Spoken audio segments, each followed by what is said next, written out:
طارق فضل چودھری صاحب، ایک بہت ہی انپلیزنٹ سی چیز ہے، میں اس سے آپ کے ساتھ گفتگو کا آغاز کروں گا. آپ کے ایک اتحادی ہیں سینٹ میں فیصل واڈا صاحب، تو ان سے ایک صحافی نے سوال کیا، ان کا کیا جواب تھا ذرا سنیں. حکومت کی آپ کیا سمجھتے ہیں ترامیم جو ہو نہیں سکی، اتنا 2 دن ہلچل رہی ہے، اور پھر کیا نااہل اور نکموں سے آپ یہی ایکسپیکٹ کر سکتے ہیں؟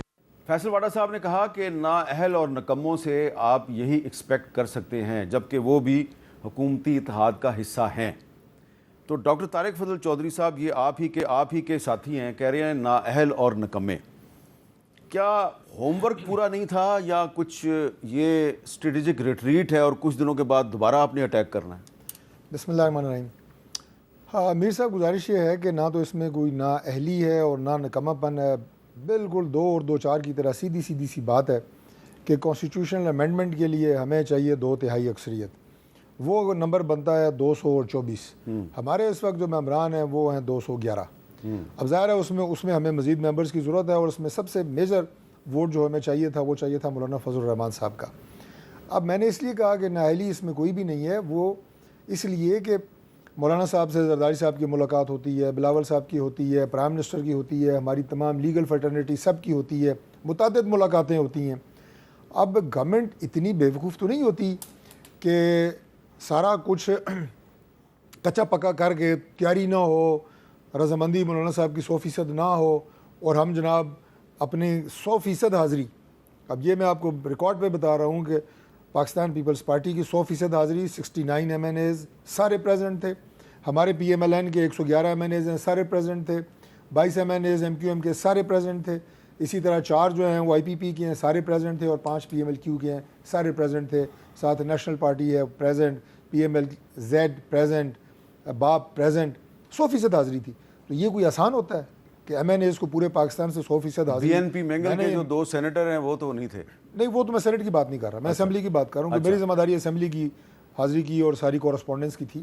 تو چونکہ یہ ساری ایکسرسائز کا میں حصہ رہا ہوں اور ابھی بھی ہیں، ہم کر رہے ہیں، تو اتنی بڑی ایکسرسائز ہم ویسے ہی کر لیں گے ہوا میں، اور MNAs کو بٹھا کے بلا کے اور اس کے بعد مولانا کے پاس جائیں گے؟ یار اس طرح تو نہیں ہوتا نا، اتنے بھی ہم کوئی سادہ لوگ تو نہیں ہیں. تو پھر کیا ہوا؟ ہم نے پہلے ساری ایکسرسائز کی، مولانا صاحب کو راضی کیا، پھر ہم نے اپنے سارے MNAs بلائے. مولانا صاحب راضی ہو گئے تھے؟ اور یہ بھی میں آپ کو بتاؤں، یعنی مولانا صاحب بالکل راضی تھے، اور اس طرح راضی تھے کہ اگر اس میں کوئی 1 2 چیزیں تھیں جس میں انہوں نے کہا کہ اس کو آپ درست کر لیں اور ہم آپ کے ساتھ ہیں. لیکن اس کے بعد تھوڑا سا ان کا اختلاف تھوڑا بڑھ گیا، یا آپ یہ کہیں کہ ہماری امینڈمنٹس میں، پروپوزڈ امینڈمنٹس میں جو مزید امینڈمنٹس ہم نے کی، اس پہ بھی انہیں وہ اعتراض ان کا دور نہ ہو سکا. ٹھیک ہے. تو انہوں نے کہا مجھے اس میں مزید ٹائم چاہیے. تو ہم نے کہا آپ ٹائم لے لیں. تو صرف انہوں نے ٹائم لیا آپ سے؟ ٹائم لیا ہے. ابھی یہ گفتگو دوبارہ ہوگی، بلکہ جاری ہے، اور اس کے بعد انشاءاللہ اگلے تقریباً 1 سے 2 ہفتے، 8 سے 10 دن اس میں مزید ہم تیاری کریں گے. 2 ہفتے بھی لگ سکتے ہیں، اور اس کے بعد دوبارہ یہ آئینی ترمیم جو ہے یہ آئے گی. اور جو ٹائمنگ کی بات کر رہے ہیں نا، آج آپ دیکھیں اسد کیسر صاحب نے بات کی ہے، حالانکہ یہ ایک لیگل میٹر ہے. یہاں پہ میری جگہ اعظم نذیر تارڑ بیٹھے ہوتے تو آپ کو اور میرے سے بھی اچھے جواب دیتے، کیونکہ یہ لیگل میٹر ہے. اب وہاں پہ بنتا تھا بیرسٹر غور تقریر کرے، اگر اپوزیشن سیریس تھی اس بات میں کہ کوئی سنجیدہ بات آئینی ترمیم میں کریں. اب انہوں نے کہا جناب یہ رات کا اندھیرا، ٹائمنگ، پولیٹیکل تقریر. بھائی ٹائمنگ سیٹ کرنا یہ گورنمنٹ کا کام ہے نا، گورنمنٹ کو پتہ ہے ہم نے کب کرنی ہے یہ. اور یہ بھی میں آپ کے پروگرام میں بتا دوں کہ ٹائمنگ نیشنل اسمبلی کی صبح 11:30 بجے کی تھی. ہم نے رات 11:30 سیشن نہیں رکھا تھا، جو رات 11:30 کرنا پڑا وہ اسی وجہ سے کہ مولانا صاحب سے مذاکرات ہمارے بہت لمبے ہو گئے. چلے شاہدہ اختر علی صاحبہ، جی یہ بتائیں کہ یہ جو طارق فضل چودھری صاحب کہہ رہے ہیں کہ مولانا صاحب راضی ہیں، بس 8-10 دن کا ٹائم ہے، اس کے بعد دوبارہ جو ہے وہ ہم یہ ترمیم لے کے آئیں گے، تو کیا واقعی یہ درست ہے کہ پہلے مولانا صاحب راضی تھے، بعد میں انہوں نے کچھ اختلاف کیا؟ جی طارق فضل صاحب تو کہہ رہے ہیں، لیکن ہماری جو اپنی پارلیمانی میٹنگز ہے اس میں تو جب یہ ڈرافٹ آیا اور جب پتہ چلا کہ اتنی ارجنسی ہے اور آج ہی کرنا ہے، تو تب ہماری بھی 2-3 مختلف پیریڈز چلے میٹنگز کی. اس میں تو کہیں سے بھی ایسا کنسنسس ڈیولپ نہیں ہوا انٹرنل پارٹی کہ ہم نے آج ہی ووٹ کرنا ہے، کیونکہ ابھی تو وہ ڈرافٹ جو ہے ان کو جس طرح لاء منسٹر نے کہا کہ ورکنگ پیپر ہے، لیکن وہ ورکنگ پیپر بھی being a member of the special committee وہاں پہ ہمیں نہیں دکھایا گیا. وربل 2-3 ہائی لائٹ ہوئے ہیں پوائنٹس، سیلنٹ فیچرز بھی اس طرح ایگزیکٹلی نہیں بتائے گئے.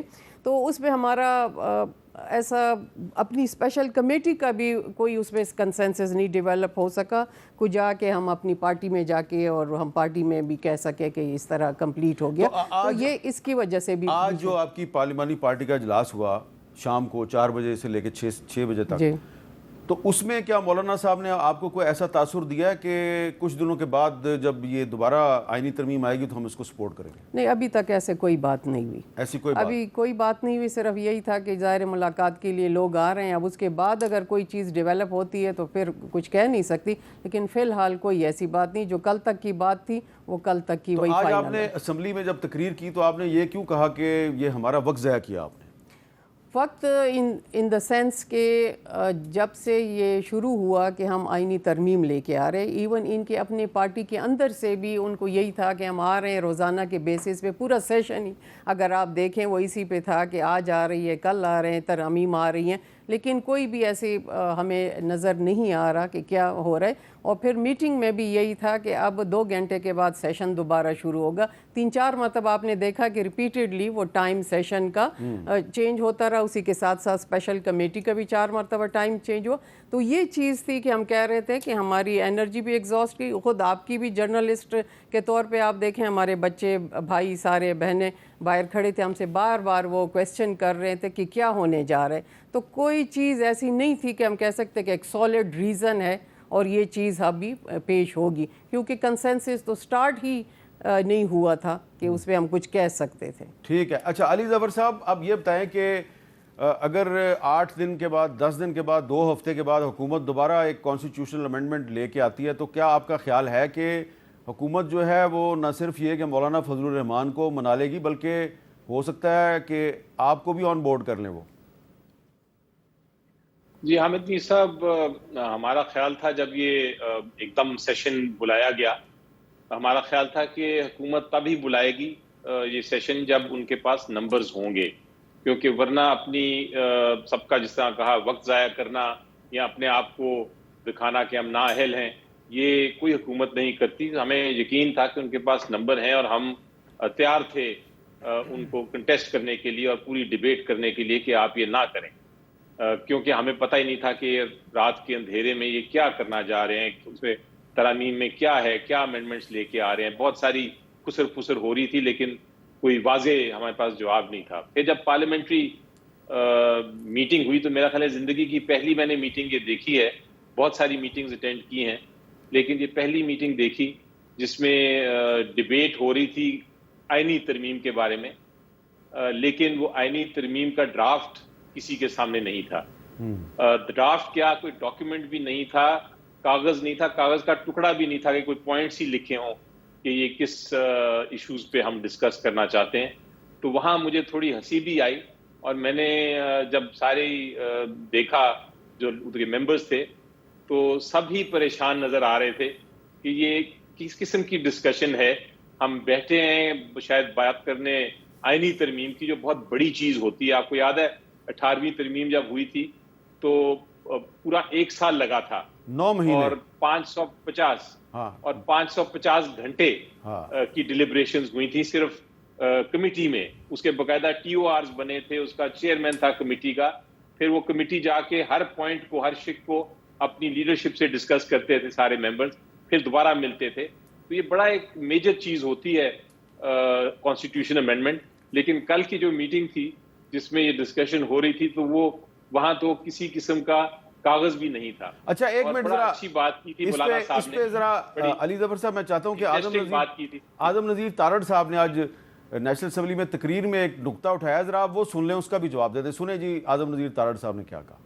ڈرافٹ تو اس وقت آئے جب بل لے کیا جائے. قانون ساز پارلیمان جو ہے, قانون سازی اس کا اختیار ہے, آئینی عدالت کے قیام کی تجویز ہے. فوری طور پہ جوڑ دیا گیا اس کو کہ جی جو چیف جسٹس ریٹائر ہونے جا رہا ہے صرف اس کے لیے ہو رہا ہے اور یہ عدلیہ پہ حملہ ہے. کوئی ڈاکہ نہیں, کوئی چوری نہیں ہے, کوئی رات کا اندھیرا نہیں ہے. میں چیلنج کرتا ہوں جس بار ایسوسی ایشن اور کاؤنسل کا آپ نام لیں گے, یہ پیکج اگر وہاں سے ڈیفیٹ ہو میں جواب دہ ہوں گا.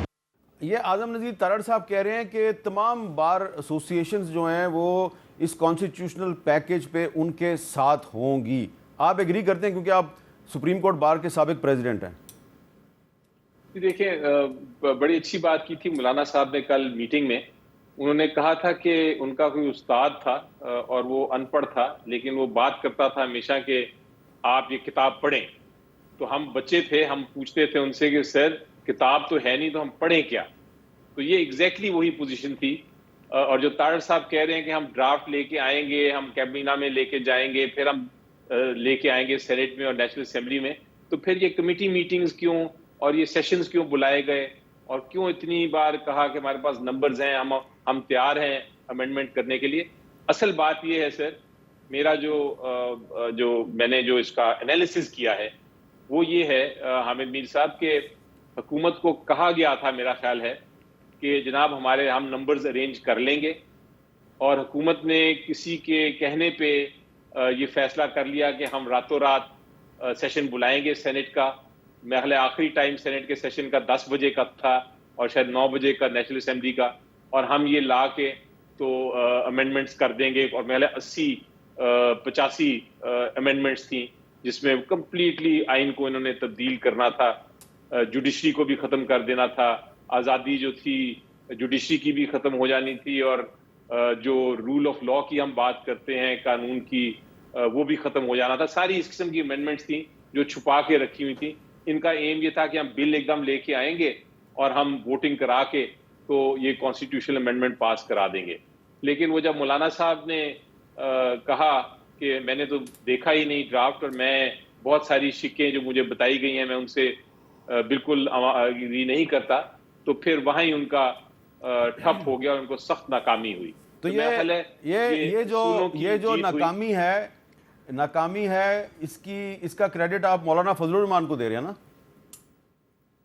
جی آبویسلی ان کو کوشش حکومت کی صاف نظر آ رہی تھی کہ وہ ان کو آمادہ کرنے کی کوشش کر رہے تھے, اور وہ ان کے اوپر ہی ان کا ساری کانسنٹریشن تھی. ہمیں تو ویسے ہی بلا لیا تھا, ہمیں تمہارا تو پتہ ہے ان کو کہ ہم نے اپوز کرنا ہے, ہم نے تو یہ نہیں ماننی بات. لیکن مین ان کا ٹارگٹ جے یو آئی تھی, اور جب انہوں نے نہیں مانا تو میرا خیال ہے ان کو نظر آ گیا حکومت کو کہ مایوسی, اور ان کے بہت سارے جو اراکین اسمبلی ہیں وہ ہمیں آ کے کہہ رہے ہیں کہ ہم نے پتہ نہیں کیوں یہ کر دیا, اپنی بدنامی خود ہی کی ہے, اور ایک طرح سے ناکامی ظاہر ہو گئی ہے, اور اس سے فائدہ actually at the end of the day جو مین فائدہ ہوا ہے وہ جوڈیشری کو ہوا ہے, کیونکہ جوڈیشری اب قتل سے بچ گئی ہے میری نظر میں.